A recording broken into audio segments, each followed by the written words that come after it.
We, the Meenoos family, are happy to join hands with the government and the citizens of the country by making a total contribution of $100,000, a cash check of 50,000 donation to Prime Minister's Disaster and Relief Rehabilitation Fund, and a further distribution of relief packs including mosquito net, bed sheets, towel, rice, noodle, tin fish, biscuits, worth to further value of $50,000.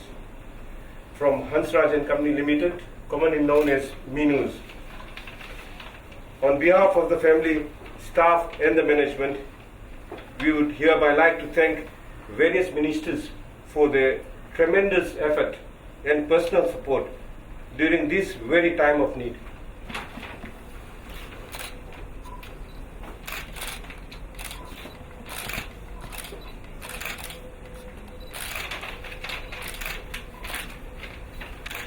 Omar. Okay. Ladies and gentlemen, and also the head of Meenoos and the various directors, thank you very much for this contribution.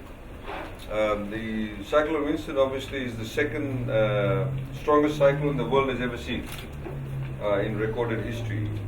And so obviously the level of devastation that has taken place in Fiji has been quite unprecedented. We've never had such devastation.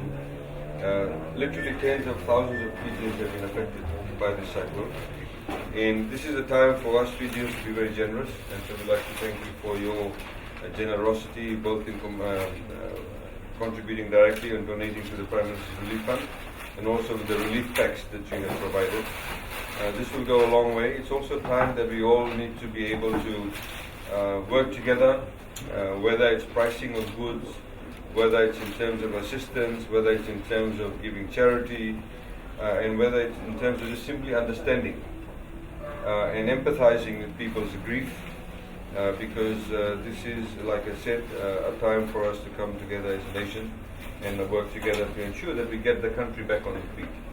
Because the sooner we do that, we become more productive.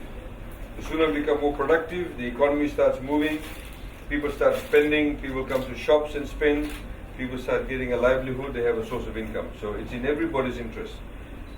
We should not think that just because a person who may be selling ice cream in Tagua town, it does not affect the economy. It does.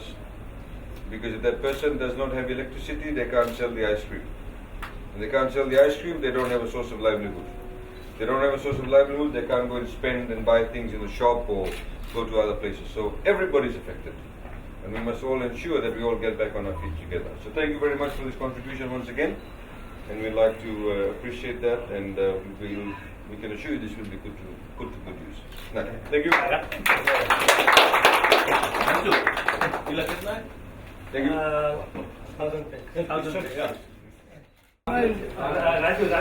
Raju.